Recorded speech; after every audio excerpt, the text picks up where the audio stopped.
Hello cuties, এটা আমার first mini blog. আর আগের দিন ছিল একটা ছোট ভাইয়ের বইতে, আর সেখানে আমরা সবাই মিলে গেছিলাম। প্রথমেই দিয়ে দিল কলাপাতায় মোড়ানো সুন্দর প্লেট, সঙ্গে টিস্যু আর একটা করে জলের বোতল। তারপরেই চলে এলো স্যালাড। আর আমার দিদি এখানে কী বোঝানোর চেষ্টা করছে ঠিক মনে নেই। তারপরে দিল ভেটকি মাছের ফিশ ফ্রাই আর কাসুন্দি। ফিশ ফ্রাইটা খেতে বেশ ভালো ছিল, আর পিওর ভেটকি মাছের ছিল। তারপরে চলে এলো ফ্রায়েড রাইস। আর ফ্রায়েড রাইস আমাদের সবারই প্রিয়। ফ্রায়েড রাইসের সঙ্গে ছিল চানা মশলা, যেটা সত্যি খুব সুন্দর হয়েছিল খেতে। তারপর চলে এলো প্লেন রাইস।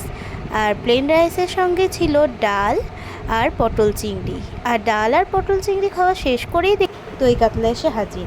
আর দই কাতলার কাতলা মাছটা বলতে গেলে সত্যি খুব সফট ছিল, আর খেতেও খুব সুন্দর ছিল।